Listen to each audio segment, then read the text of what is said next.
The ledger smelled like rust and old leather, like something that had been waiting. I found it on a Tuesday afternoon in the county archive basement, tucked behind 3 boxes of dissolved township minutes no one had opened since 1987. The archivist upstairs had waved me down without looking up from her screen and told me the pre-1960 property records were down there somewhere if I wanted to dig. So I dug. The room had that particular silence that comes from being forgotten. No hum of HVAC, no footsteps overhead, just the soft sift of dust motes turning in the single bulb circle of light.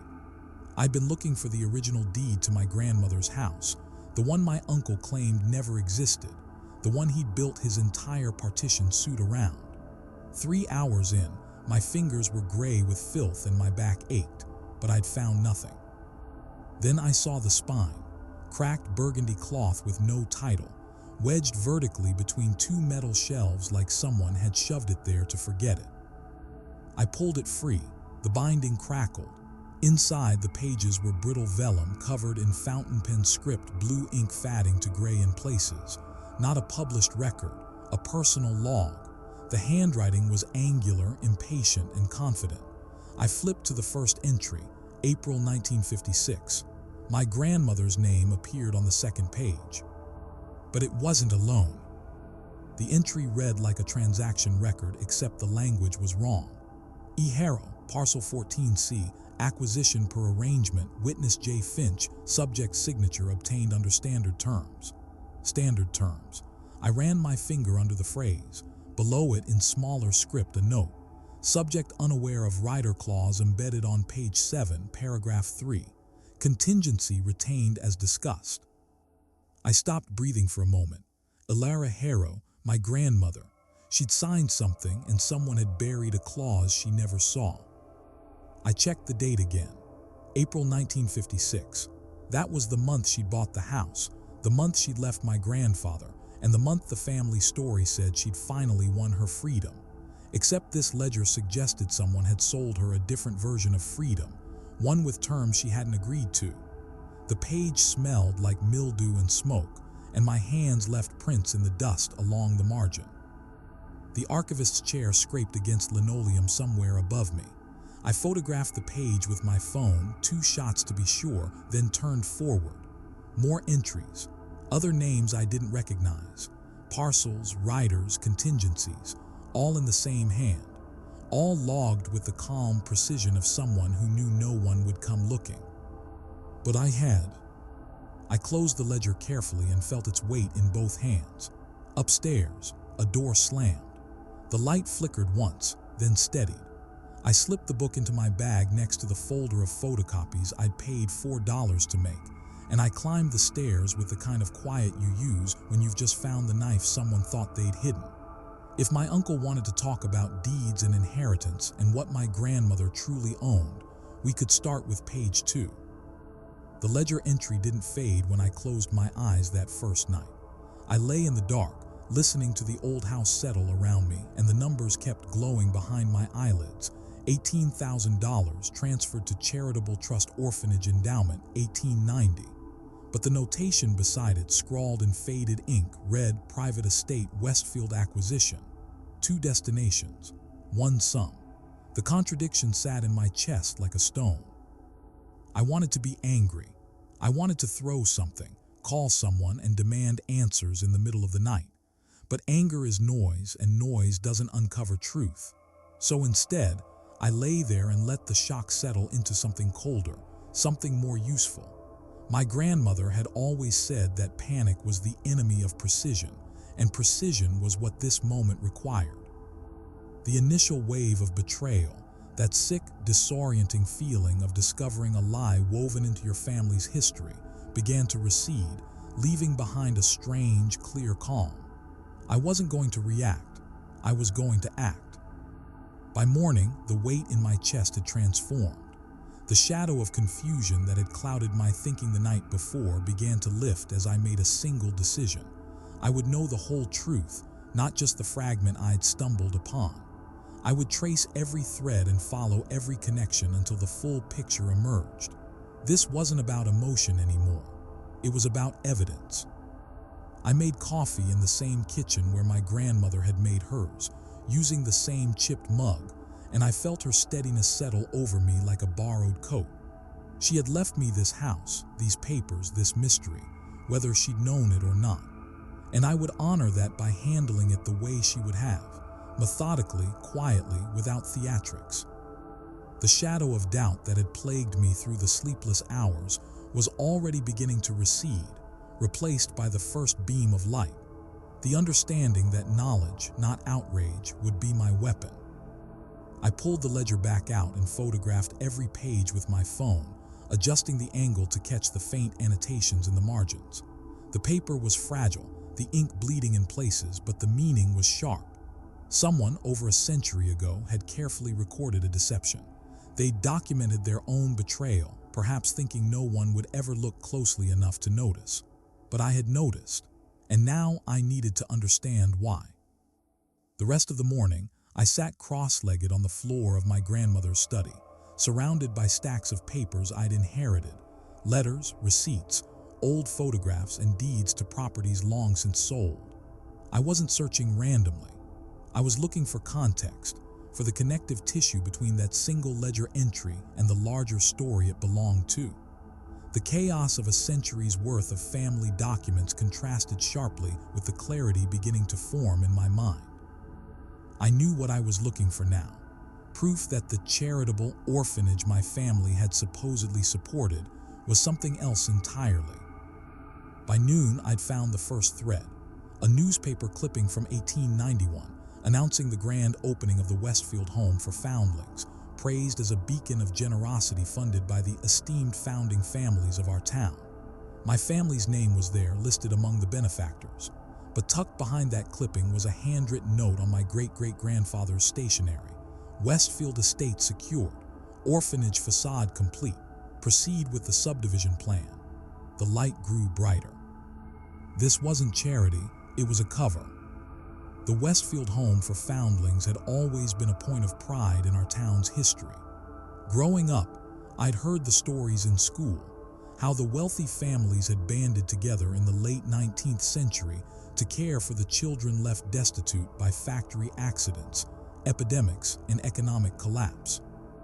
There were sepia-toned photographs in the town library, rows of solemn children in neat pinafores and knickerbockers, standing in front of a stately brick building with tall windows and a wide front porch. The caption always praised the philanthropic vision of the founding families, my own among them. But the truth emerging from my grandmother's documents painted a different picture entirely. The orphanage had been real, the children, the building, and the daily operations.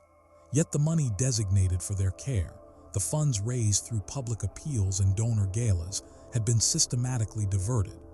The ledger entries I was piecing together showed a pattern.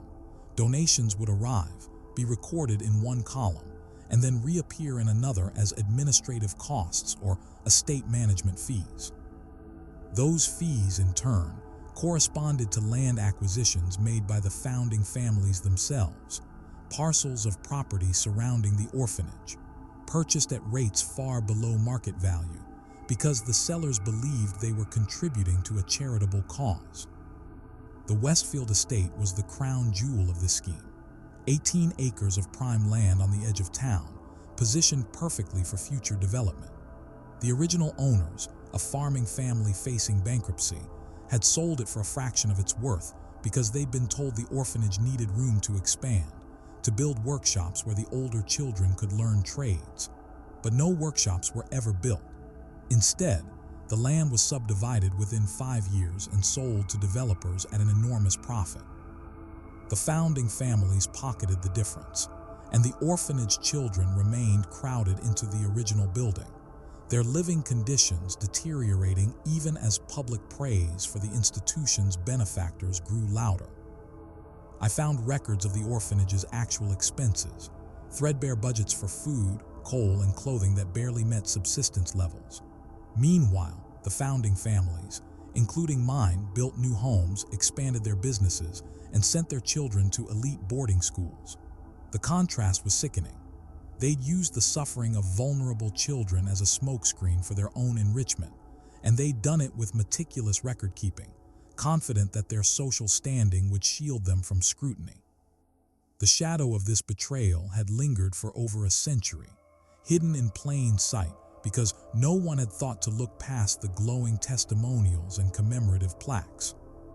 The antagonists in this story weren't abstract historical villains. They were real people with names I recognized, families still prominent in town today. The Haverfords owned the largest law firm. The Ashworths ran the bank. The Colliers had served on the town council for 4 generations. These were the descendants of the founding families, the inheritors of wealth built on a foundation of exploitation and lies, and they had every reason to want this history buried. Their reputations, their social capital, and their financial security, all of it rested on the myth of their ancestors' benevolence. I found a photograph tucked into one of the ledgers. The founding families gathered on the orphanage steps for a dedication ceremony. They stood in the front row, dressed in their finest, faces solemn with manufactured piety. Behind them, barely visible, were the children, thin, pale, eyes downcast. The image crystallized everything. The families had positioned themselves as saviors, but they were predators. They built their futures on the backs of the most powerless, and they'd smiled for the camera while doing it. The shadow motif ran through every document I uncovered. The orphanage had operated in the shadows of public scrutiny, its true financial dealings obscured by charitable rhetoric and selective transparency. The founding families had hidden their acquisitions in shadows of legal complexity, using trusts and shell entities that made tracing ownership nearly impossible without access to private records. And for over 100 years, that shadow had protected them, keeping the truth dark and the myth bright. But shadows only exist where there's light nearby, and I was about to turn it on. The decision to move forward wasn't dramatic. There was no moment of cinematic resolve, no stirring music or clenched fists. I simply sat at my grandmother's desk, looked at the evidence spread before me, and chose precision over impulse. I'd spent enough of my life being overlooked, dismissed as too quiet or too careful. But careful wasn't weakness. Careful was the strategy. I opened a new document on my laptop and began outlining my approach. First, I needed a complete understanding of the legal landscape, what statutes of limitations might apply, what remedies existed for historical fraud, and whether any of the misappropriated funds could be traced to current assets. Second, I needed to gather every piece of documentary evidence that supported my findings, organizing it in a way that would withstand professional scrutiny. Third, I needed to identify the right legal and historical experts who could validate my research and provide authoritative weight to my claims.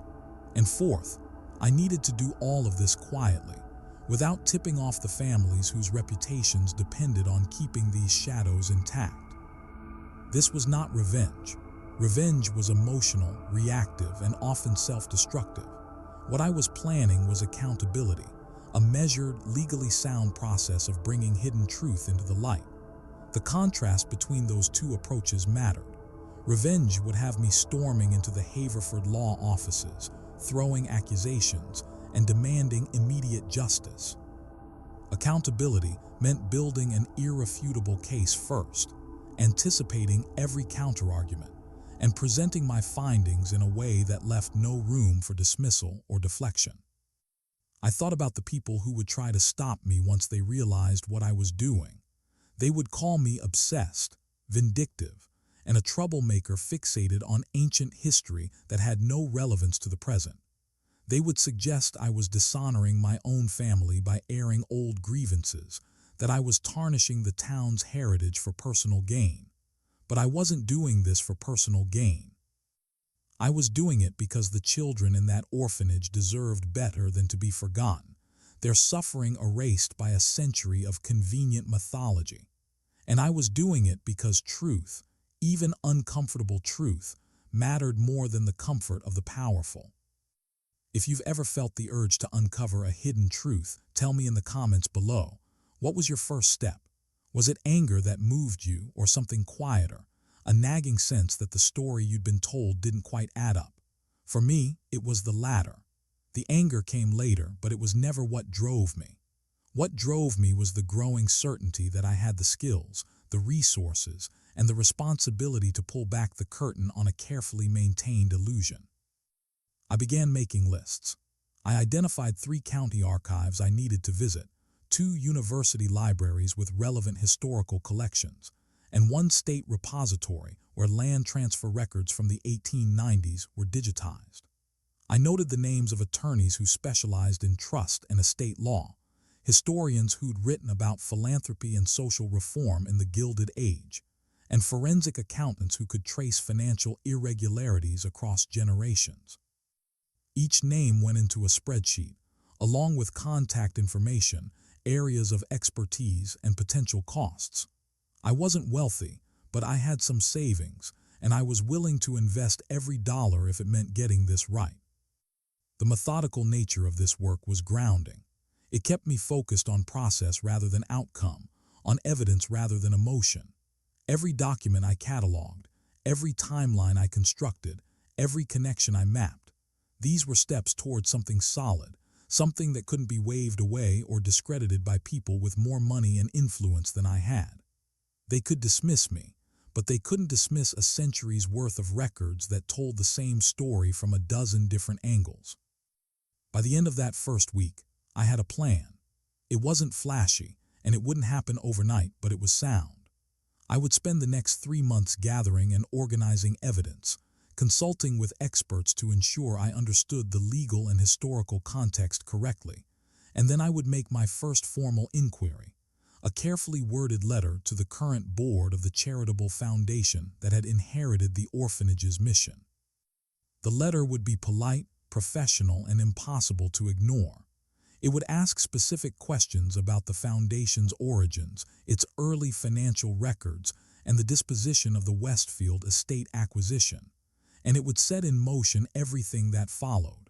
The shadows were about to meet the light, whether they were ready or not.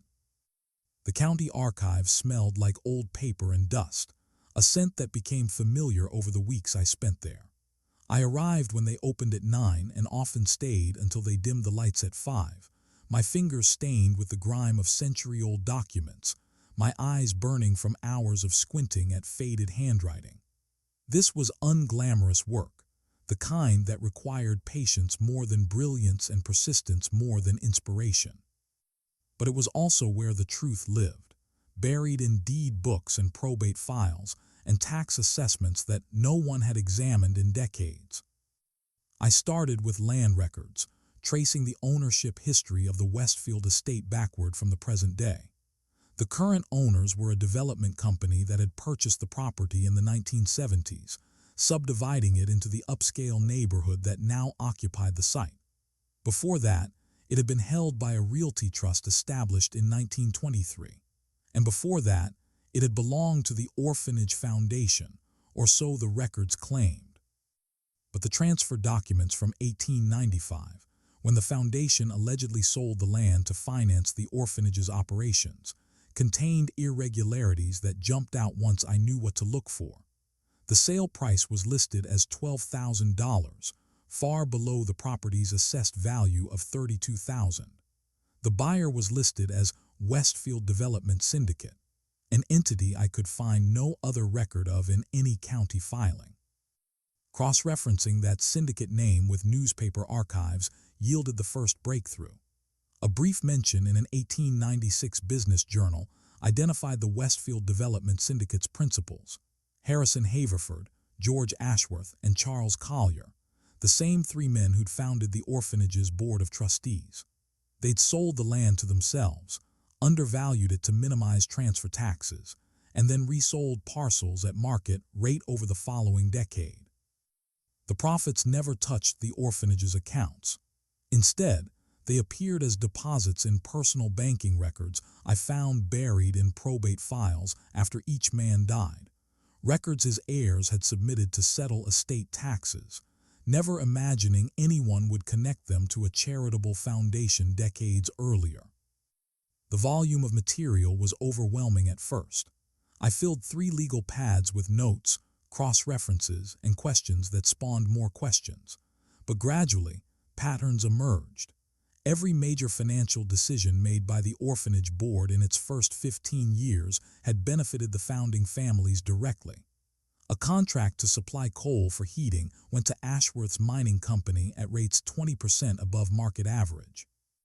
Construction work for a supposedly planned expansion was awarded to a firm Haverford owned, though no expansion ever occurred, and the invoices showed charges for materials delivered to addresses nowhere near the orphanage.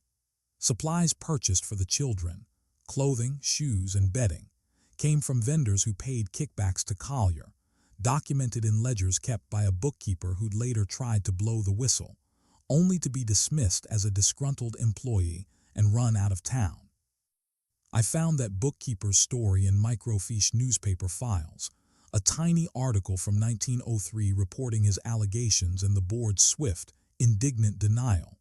They'd called him a liar and a thief, threatened him with legal action, and leaked rumors about his character until he left the state. But his handwritten complaint, filed with the county clerk and never acted upon, was still in the archives. I photographed every page.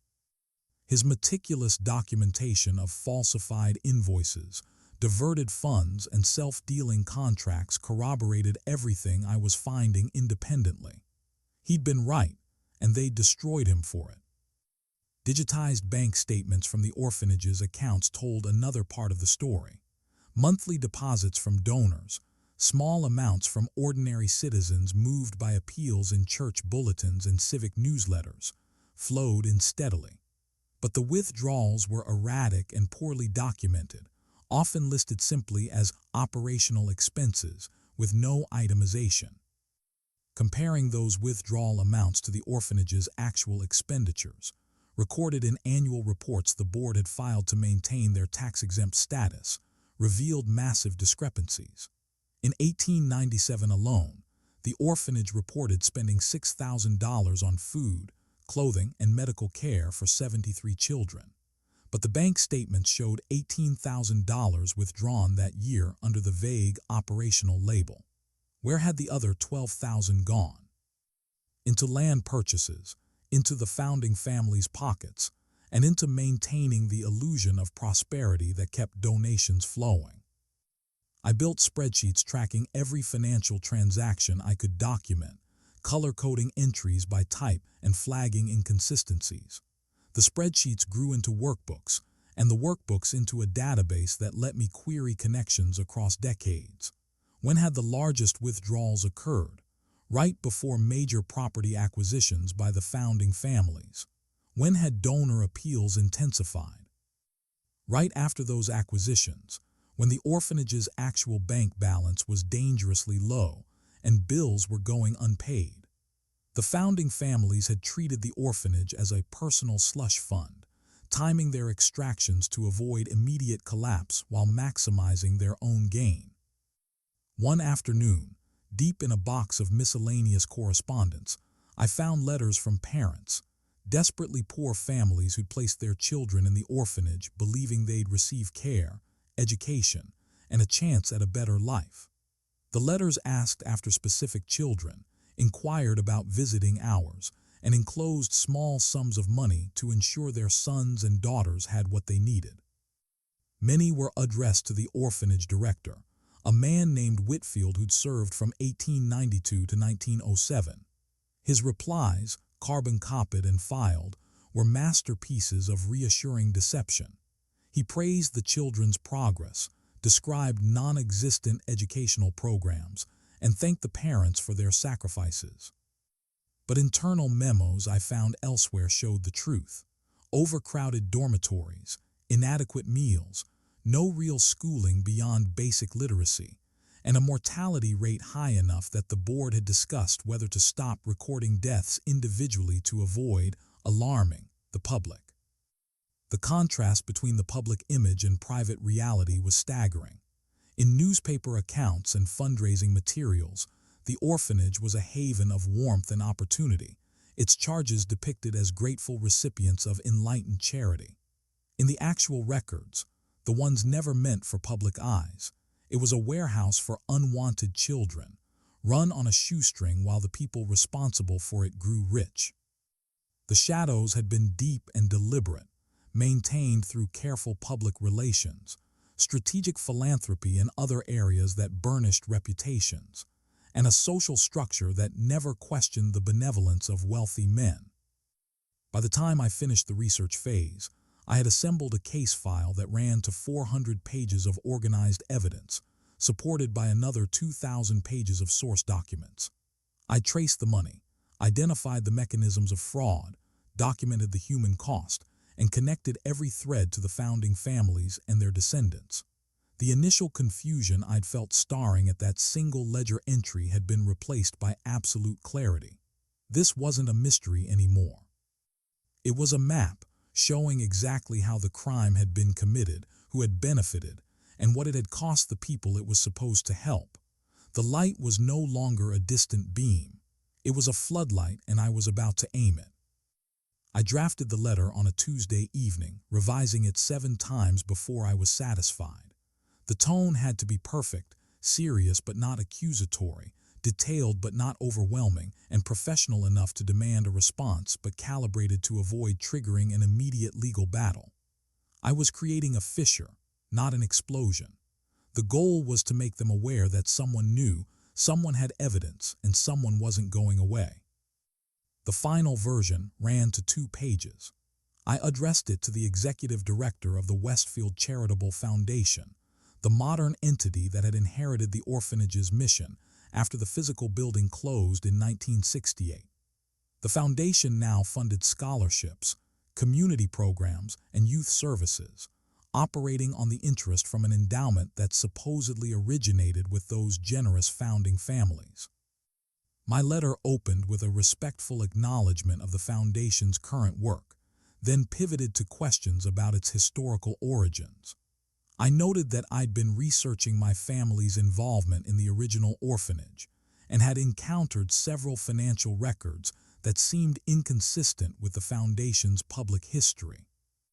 I listed 3 specific transactions: the Westfield estate acquisition, the coal supply contract, and a particularly egregious example of inflated construction billing, and asked if the foundation's archives contained documentation that might clarify these apparent discrepancies. I didn't accuse anyone of wrongdoing. I didn't mention fraud, theft, or exploitation. I simply asked questions and expressed a desire to understand the historical record accurately. But the questions themselves were loaded, and anyone with legal training would recognize that immediately. I was signaling that I had evidence, that I'd done substantial research, and that I was proceeding carefully and methodically. This wasn't a crank letter from someone with a conspiracy theory. This was a formal inquiry backed by documentation.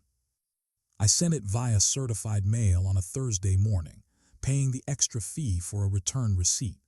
The tracking information showed it was delivered the following Monday, signed for by someone named Jennifer Rourke at 10:37 a.m.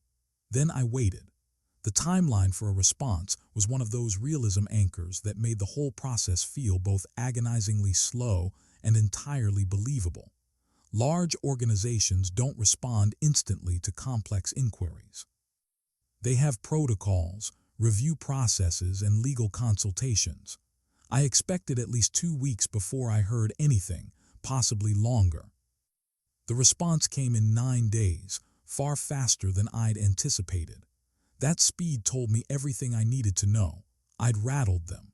The letter arrived on Foundation letterhead, signed by both the executive director and the Foundation's legal counsel, a partner at Haverford and Associates. The tone was polite but noticeably cooler than my own had been.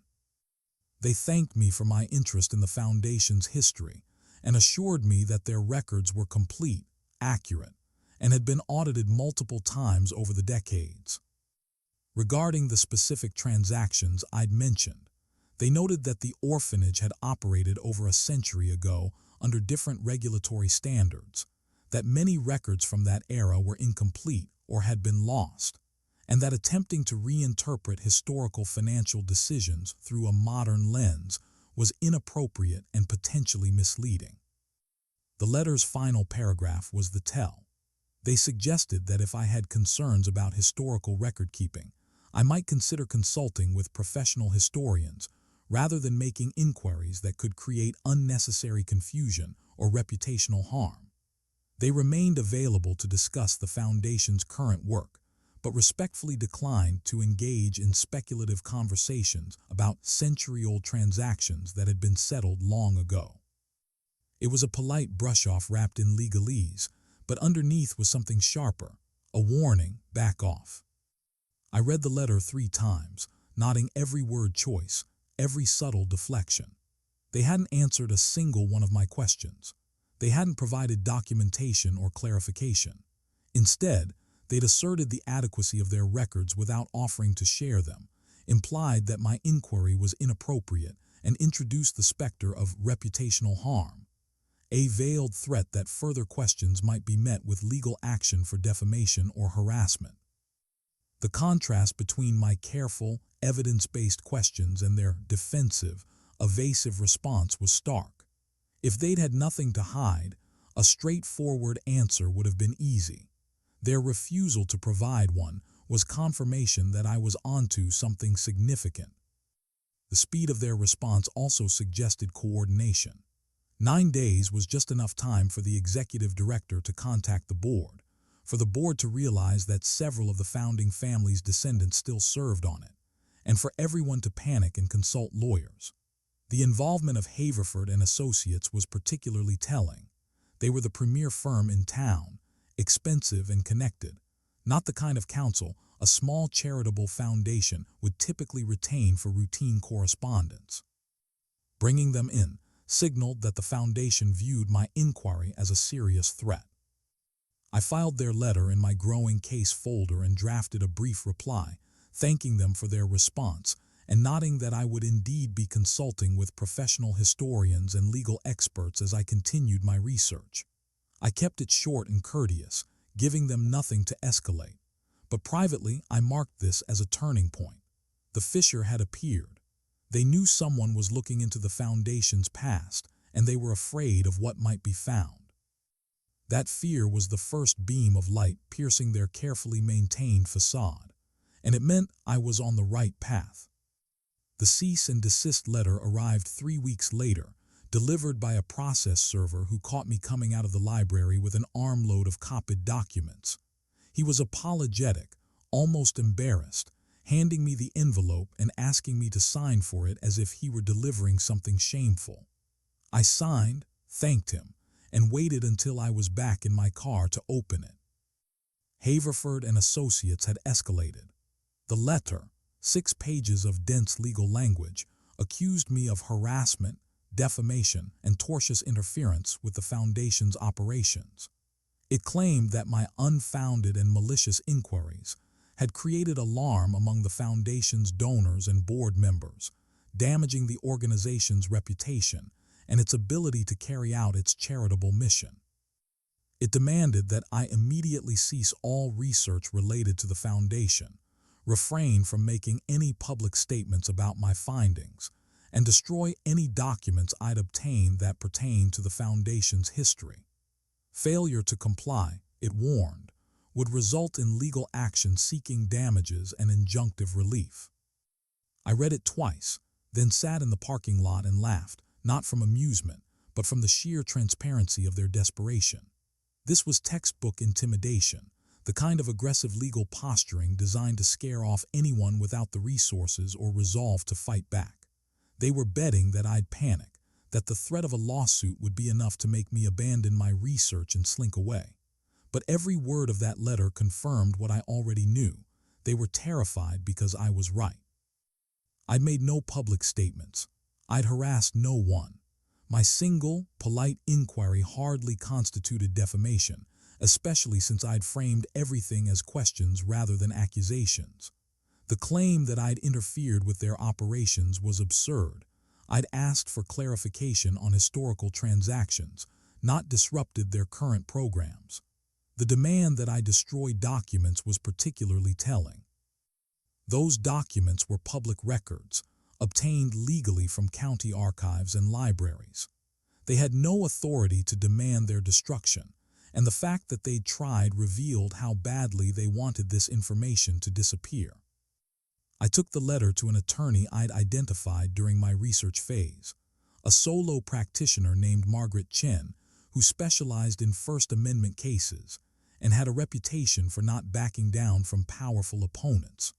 Her office was in a converted house near the university, cluttered but organized, with walls lined with case files and framed newspaper articles about her victories.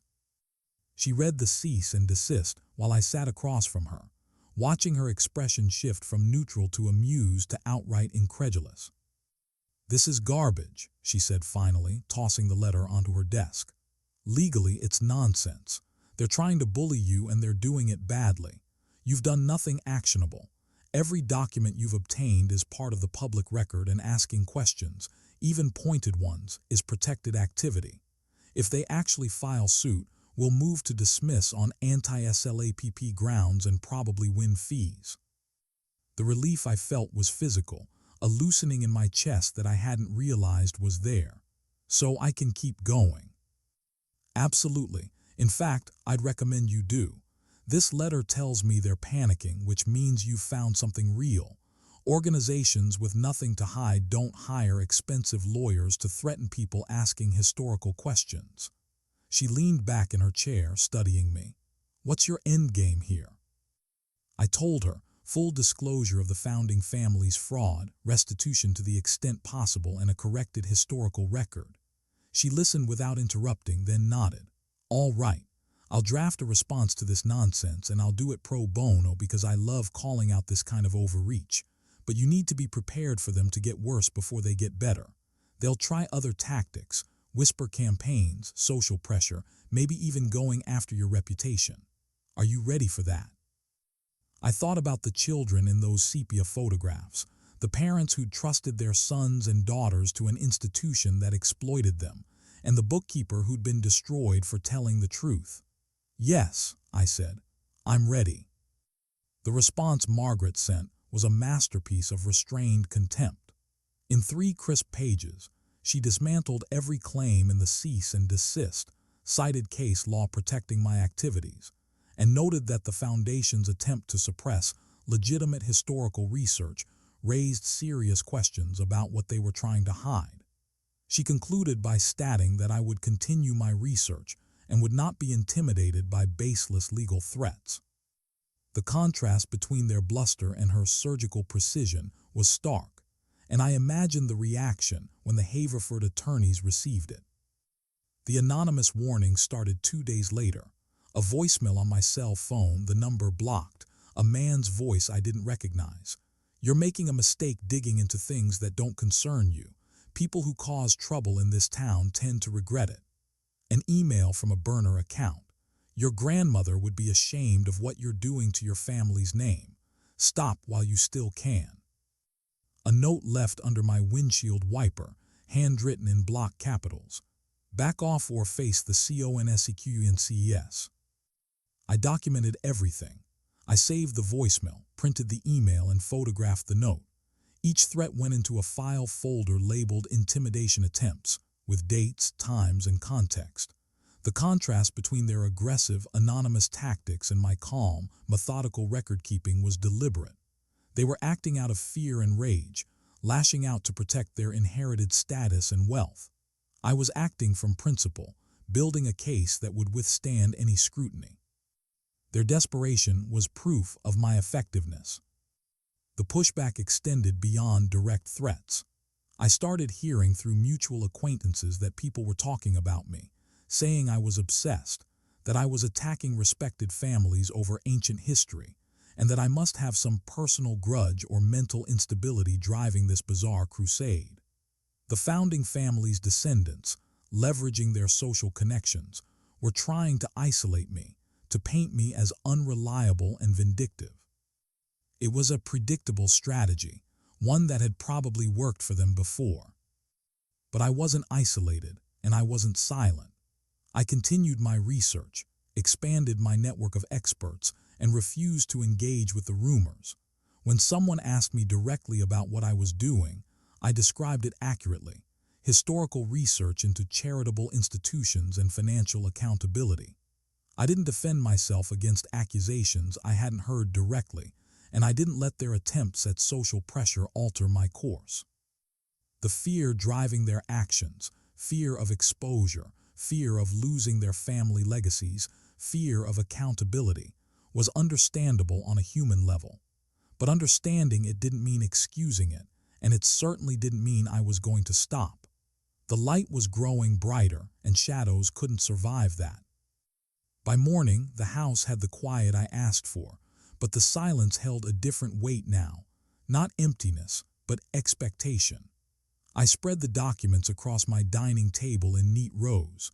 Beneficiary lists on the left, witness testimonies in the center, and the original will with its overlooked codicil on the right.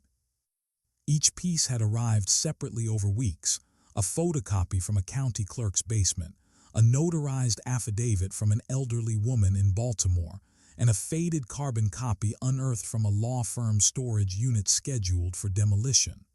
Alone, they were curious. Together, they were irrefutable.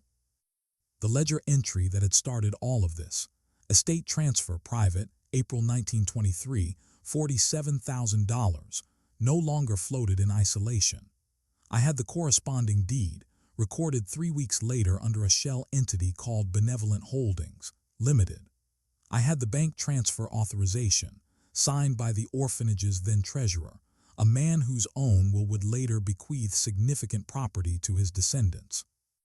I had the codicil to the original donor's will, a single handwritten page witnessed by 2 nurses, explicitly directing funds to individual children's education accounts, not general operations. It had been filed in a separate probate docket, a technicality that buried it for a century. The foundation had called the ledger entry a clerical error, but clerical errors don't generate property deeds. They don't require notarized authorizations. They don't coincide with sudden, unexplained surpluses in private family trusts. I cross-referenced the beneficiary list, 12 children, ages 8 to 15 in 1923, with census records, school enrollments, and death certificates. Not one had received higher education. Not one had inherited a cent. 3 had died in factory accidents before age 25. The codicil had promised them futures.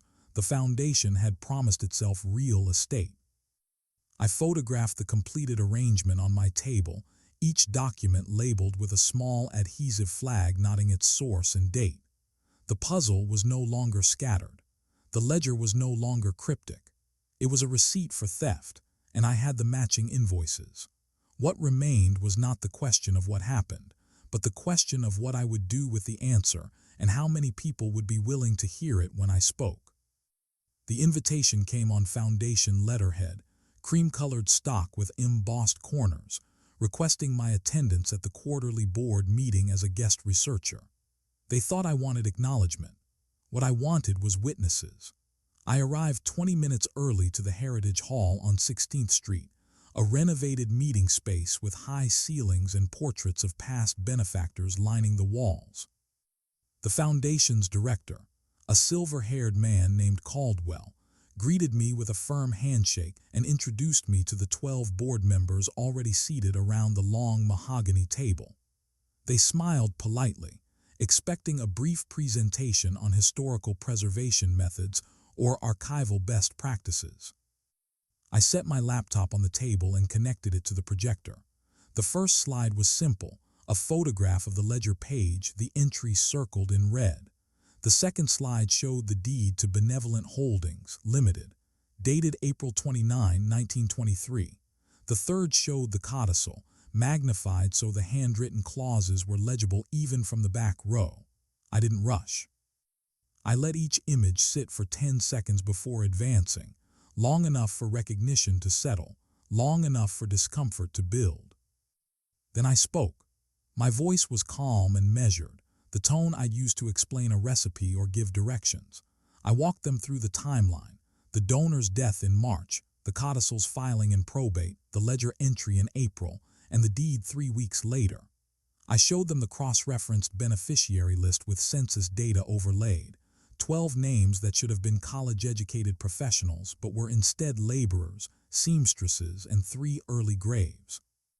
I showed them the treasurer's own estate records, the properties his family still owned, and properties purchased in 1924 with no documented income source beyond his modest salary. The room had gone still, not the comfortable stillness of agreement, but the rigid stillness of people holding their breath. Caldwell's smile had disappeared. A woman in the third seat, the current treasurer, was scrolling rapidly through something on her tablet, cross-checking my dates. I advanced to the final slide, a summary chart showing the original bequest amount, the amount that reached the children, 0, and the estimated current value of the misappropriated assets, adjusted for inflation and property appreciation, $4.7 million. I let that number hang in the air. Then I asked a question I already knew would go unanswered in that room but would echo far beyond it. What part of history do you think deserves a closer look? Not just here, but in your own community, your own institutions. I didn't wait for a response. I simply closed my laptop and thanked them for their time. The click of the case latching shut, the only sound in the hall as I walked out into the afternoon light. They responded 3 days later, not with an apology but with an attack. The foundation released a statement through their legal counsel, a 2-page document on heavyweight paper delivered by courier to my apartment and simultaneously posted to their website. The language was dense, aggressive, and built to intimidate. They called my research speculative, my conclusions reckless, and my presentation a coordinated attempt to defame a century-old charitable institution. They cited gaps in the historical record, the difficulty of verifying century-old transactions, and the well-documented challenges of early 20th century bookkeeping practices. They suggested I had misinterpreted standard trust administration procedures and implied I lacked the professional credentials to make forensic determinations. The final paragraph hinted at legal action if I continued to spread false and damaging narratives. I read it twice, once quickly and once slowly, nodding every phrase designed to sound authoritative while saying nothing of substance. They hadn't addressed a single piece of evidence. They hadn't explained the deed, the transfer authorization, or the codicil. They had simply tried to bury the facts under an avalanche of lawyerly noise. Hopping volume would substitute for validity. I had anticipated this. I had spent the 3 days between my presentation and their response preparing my countermove, not with more documents, but with expert validation.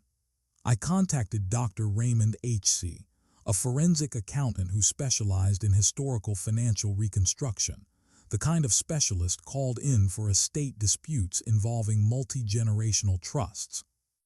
I paid his consultation fee, $3,200 for 12 hours of work, and provided him with digitized copies of every document I had. He worked methodically, cross-referencing bank practices of the era, standard trust instruments, and property transfer protocols in 1920s Philadelphia. His report came back as a 16-page PDF with exhibits, findings, and a professional opinion summary. His conclusion was unambiguous. The ledger entry, deed, and transfer authorization demonstrated a textbook case of fiduciary misappropriation, with the codicil providing clear evidence of donor intent that was deliberately circumvented. He noted that while some record gaps were expected given the time elapsed, the documents I had assembled were mutually corroborating and met the evidentiary threshold for historical fraud. He estimated the probability of coincidental alignment of these documents at less than 2%. I now had more than receipts. I had an expert willing to stake his professional reputation on their meaning, and his signature on the final page carried the weight of decades of courtroom testimony. I responded to their statement the following morning, not with another presentation, but with a single-page letter to the Foundation's board, copied to the city's Historical Society, the State Attorney General's Charitable Trust Division, and 3 investigative journalists I had researched carefully. My tone was not defensive. It was surgical. I thanked them for their prompt response, noted that I welcomed rigorous scrutiny of historical claims, and attached Dr. H.C.'s report as a PDF. I included a brief cover note, I had sought independent expert analysis specifically to ensure my conclusions met professional standards. The analysis confirmed the findings. I remained available to discuss the evidence with any qualified reviewer they wished to designate. I closed with a single sentence. Transparency serves everyone. Silence serves only those with something to hide. I didn't raise my voice. I didn't need to. The report spoke in the quiet language of compound interest calculations, title search protocols, and statutory fiduciary standards. Where their statement had been loud and vague, mine was soft and specific. Where they had attacked my credentials, I had provided credentialed validation. Where they had threatened legal action, I had invited independent review. The stillness that followed was not the stillness of a room holding its breath. It was the stillness of a trap closing, the moment when noise stops because there is nothing left to say. I had given them every opportunity to engage with the evidence, and they had chosen bluster instead. Now the evidence sat in the inboxes of people whose job was to ask uncomfortable questions, and the Foundation's legal threats looked less like strength and more like desperation. I didn't celebrate. I didn't gloat. I simply filed my copies in a labeled folder, updated my case timeline spreadsheet, and waited to see who would blink first. The answer, I suspected, would come faster than they intended.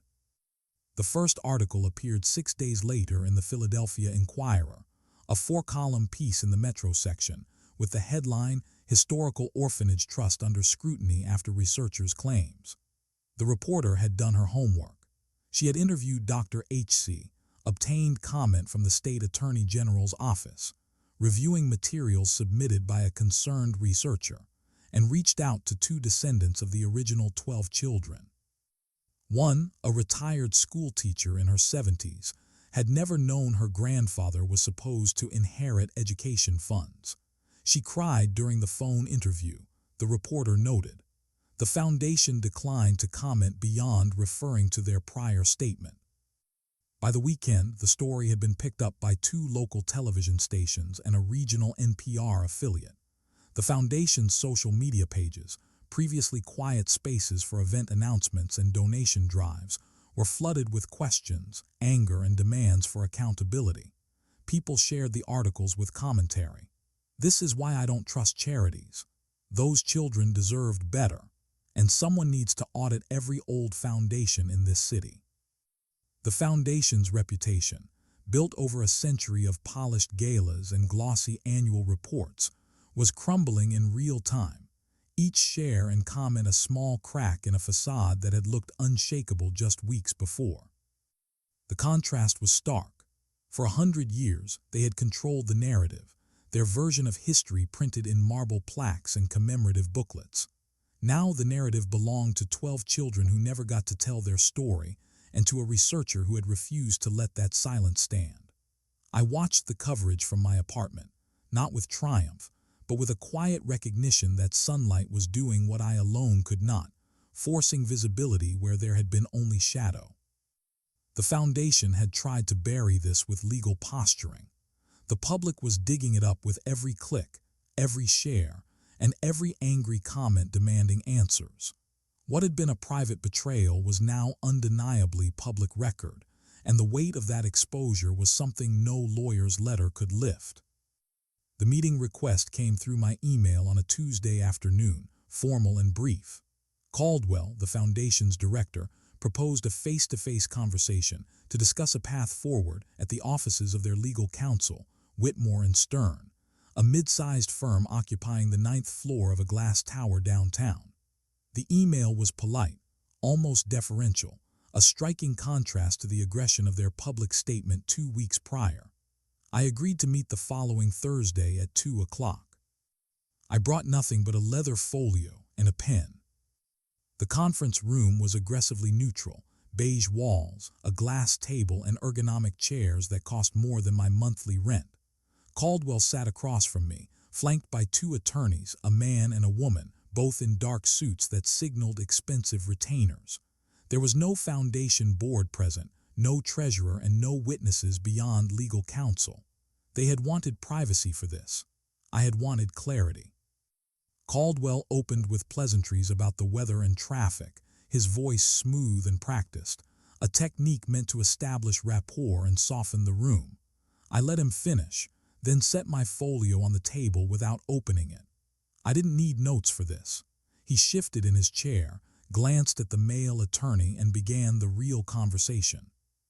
He acknowledged that my research had raised questions, that the foundation valued historical accuracy, and that they were committed to addressing any concerns about past practices. The language was vague and non-committal, the kind of phrasing designed to sound conciliatory without admitting fault. I waited until he paused for breath, then spoke. I didn't want apologies that avoided accountability. I didn't want acknowledgments that hedged on specifics.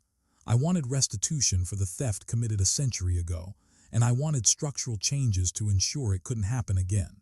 I outlined my terms in 3 clear points. First, a formal public acknowledgment of the fiduciary breach and the misappropriation of the 1923 bequest. Second, establishment of a scholarship fund in the names of the 12 original beneficiaries, capitalized at the current value of the misappropriated assets, $7 million, to provide educational support for children in circumstances similar to those the orphanage once served. Third, appointment of an independent oversight committee with authority to audit foundation finances and review all trust administration going forward. The room went very still. Caldwell's polished demeanor cracked slightly, his mouth tightening at the corners. The female attorney leaned forward, her tone measured but firm, nodding that my demands were substantial and would require board approval, legal review, and significant restructuring. I met her gaze without blinking. I told her the evidence was substantial too, and so was the public interest now focused on this case. They could negotiate the timeline, the exact mechanisms, and the technical details, but the substance was non-negotiable. The children who died in factories deserved their names on something other than forgotten census forms, and the foundation that had stolen their futures owed them at least this much after 100 years. Caldwell looked diminished somehow, smaller in his chair, the authority he had carried so easily in that Heritage Hall meeting now a weight he couldn't quite bear. He asked for time to consult with the board. I gave him 2 weeks.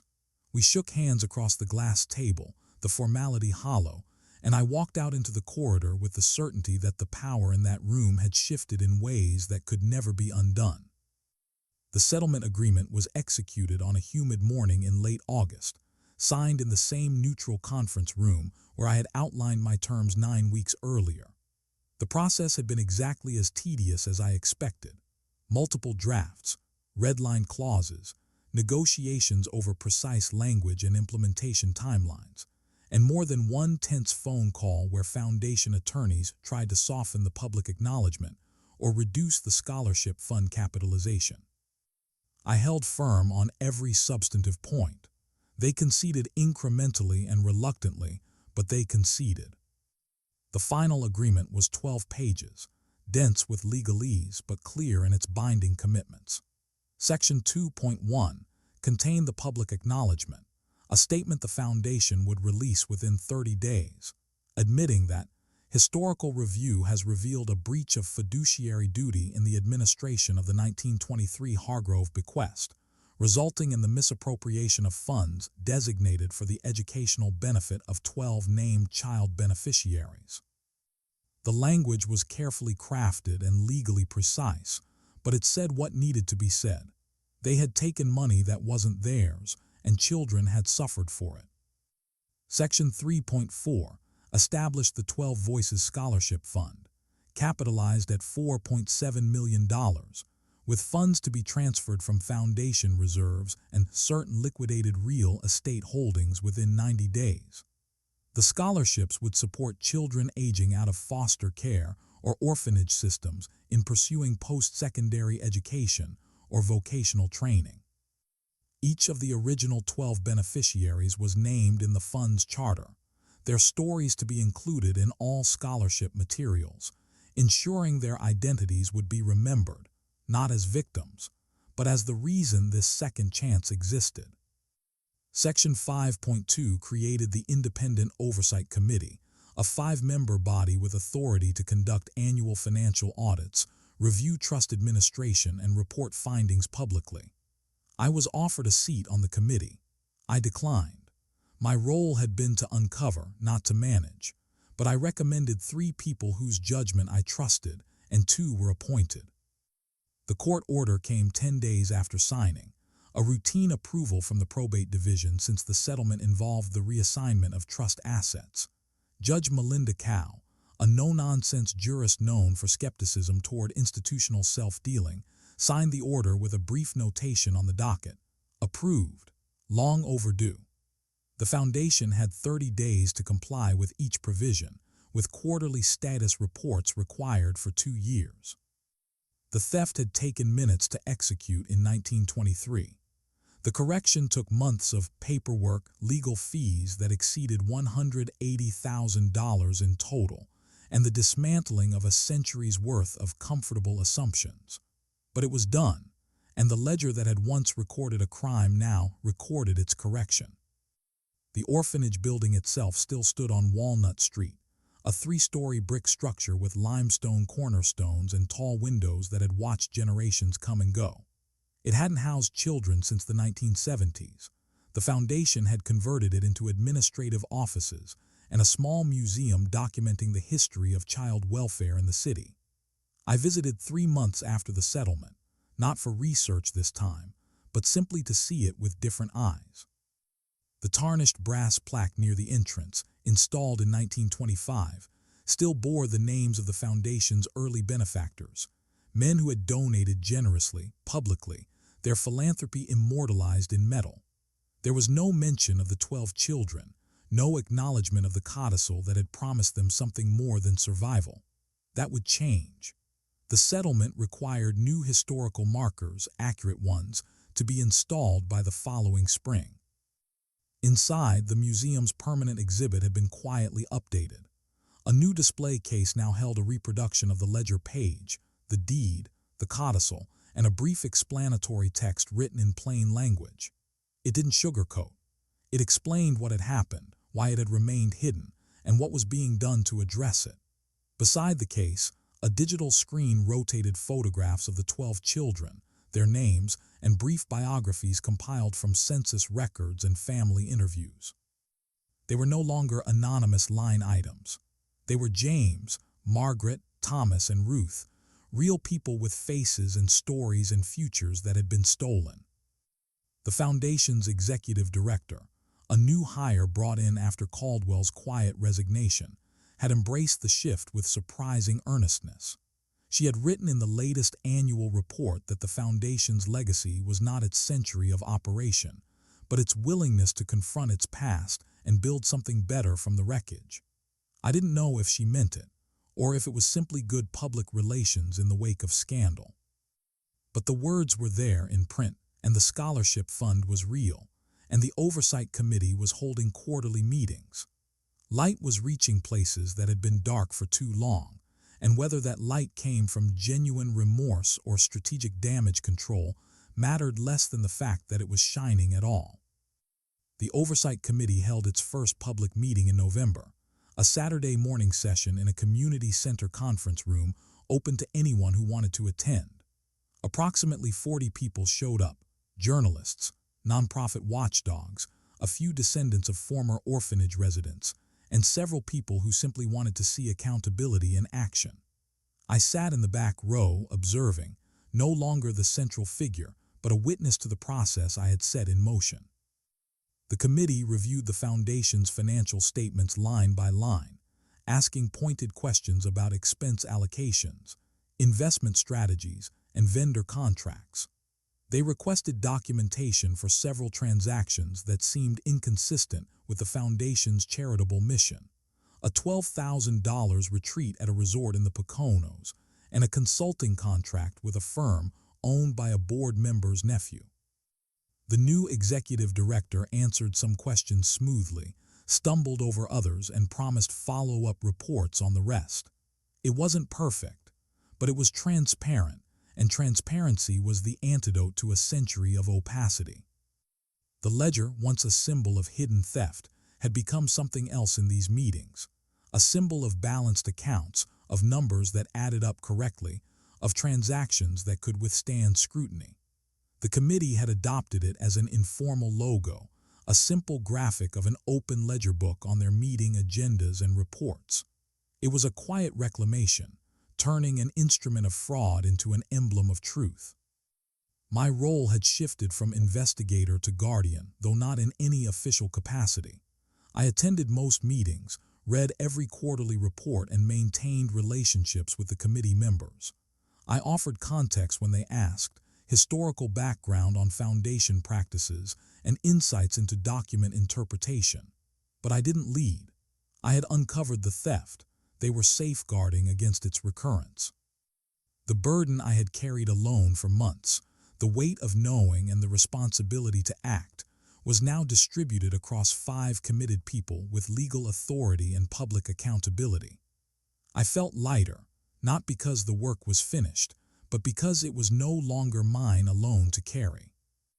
The first scholarship was awarded the following spring, announced at a small ceremony in the museum's main hall.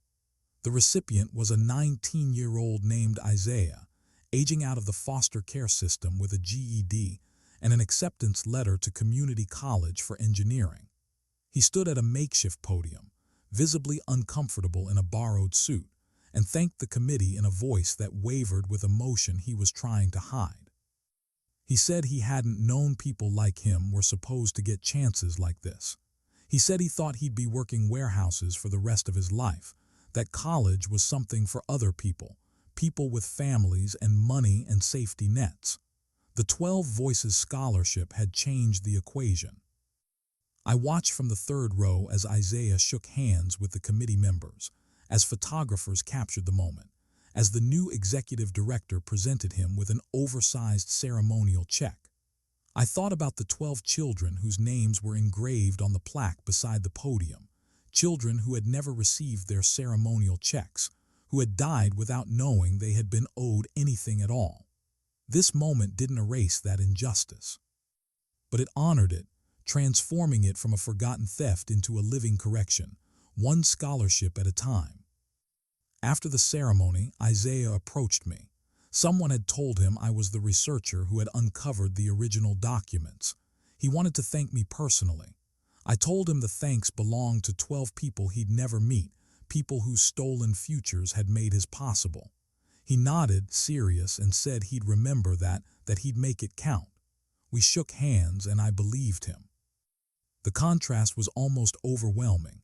The impersonal cruelty of a century-old crime against faceless children, set against the deeply personal impact of its resolution on one young man with a future suddenly wide open. History was no longer abstract dates and dollar amounts. It was Isaiah, walking out of that hall with a check and a chance, carrying forward a legacy that had almost been lost to silence. The case didn't stay contained to Philadelphia. By summer, I had received emails from researchers in 4 other cities, each investigating similar patterns at historical charitable institutions, suspicious transfers, missing beneficiaries, and trusts that seemed to evaporate without explanation. They asked for advice, where to start, what documents to prioritize, and how to handle institutional resistance. I shared what I had learned, the methodologies, the archives most likely to hold overlooked records, and the importance of expert validation. I didn't charge for these consultations. This wasn't about building a practice. It was about replicating a process. One researcher, a librarian in Richmond, uncovered a nearly identical scheme at a 1930s-era children's home, complete with a diverted trust and property transferred to a shell corporation.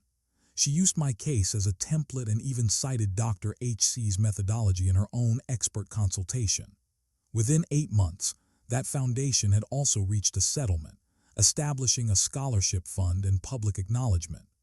The pattern was repeating, not the crime, but the correction.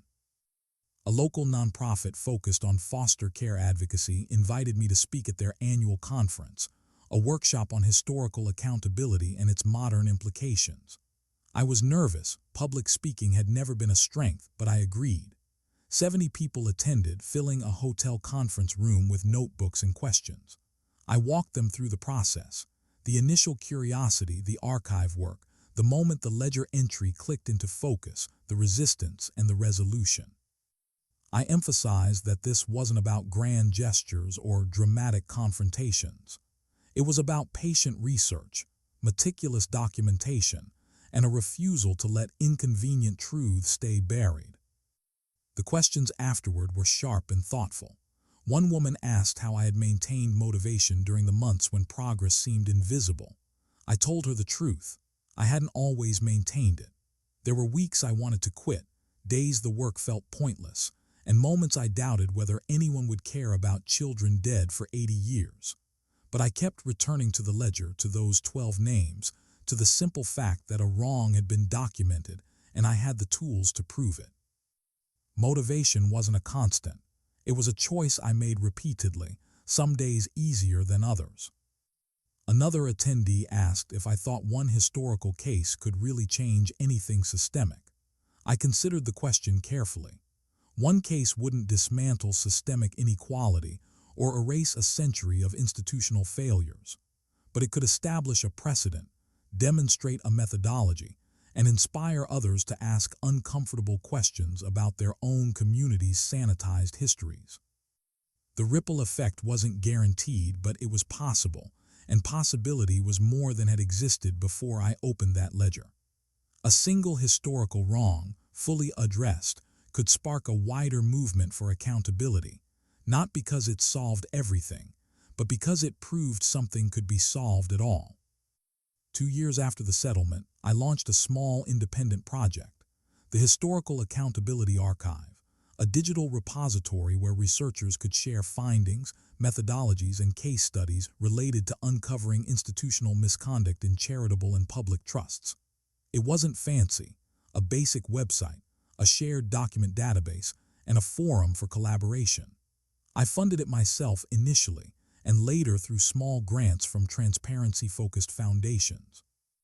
The goal was simple: make it easier for the next person to do what I had done, to ensure that good research didn't stay isolated in one city or one case. The archive grew slowly but steadily. Within 18 months, it hosted case studies from 11 cities, covering orphanages, hospitals, religious institutions, and civic trusts. Patterns emerged. The same legal loopholes exploited across decades, the same document types most likely to reveal misconduct, and the same institutional deflection tactics. We weren't coordinating a movement exactly, but we were building a shared knowledge base, a collective toolkit for turning historical suspicion into documented proof. I also established a small vigilance committee for the Philadelphia case specifically, separate from the Foundation's oversight board. It included 3 descendants of the original 12 children, a forensic accountant, and a retired probate judge. We met quarterly to review the scholarship fund's performance, assess whether the Foundation was adhering to the settlement terms, and discuss any emerging concerns. It was unglamorous work, reviewing investment statements, tracking disbursement timelines, and ensuring the fund's principal remained intact. But it was necessary work, the kind that prevented backsliding when public attention inevitably moved on.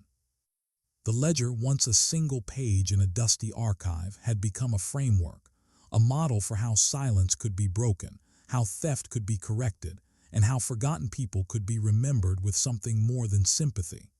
I kept a photocopy of the original page framed above my desk, not as a trophy, but as a reminder. The work wasn't finished. It would never be fully finished. But it was ongoing, distributed across dozens of researchers and advocates and committee members, each one carrying forward the simple insistence that records should be honest, institutions should be accountable, and history should include the people who were written out of it the first time. I thought often about what had changed in me during those years, not the external victories but the internal shifts. I had started this work feeling like an outsider, someone tolerated at Foundation events but never truly seen, a researcher whose expertise was acknowledged only when convenient. I had been easy to dismiss, quiet, unconnected, without institutional power or family legacy. I had felt that invisibility as a limitation, a barrier to being taken seriously. But somewhere in the process of tracking down deeds and cross-referencing wills and sitting across from attorneys in glass conference rooms, I had stopped waiting for permission to be credible. I had learned that being underestimated was not a weakness. It was camouflage. People who didn't see me coming didn't prepare defenses. Institutions that assumed I lacked the resources or tenacity to follow through gave me time to build an airtight case before they realized I was a threat. The quiet I had once mistaken for powerlessness became my greatest strategic asset. I didn't need to be the loudest voice in the room. I needed to be the most prepared. I didn't need their respect before I started. I earned it by showing up with evidence they couldn't refute and boundaries they couldn't cross. The empowerment I felt wasn't loud or flashy. It was the steady confidence of someone who knew her work could withstand scrutiny, who had proven that thorough research and patient persistence could move immovable institutions. I had walked into this believing justice required credentials, connections, or charisma. I walked out knowing it required documentation, clarity, and the willingness to endure discomfort without flinching. The foundation had tried to make me doubt myself, to question whether I had the standing to make these claims. I had answered not with arguments, but with evidence, and evidence didn't care about standing.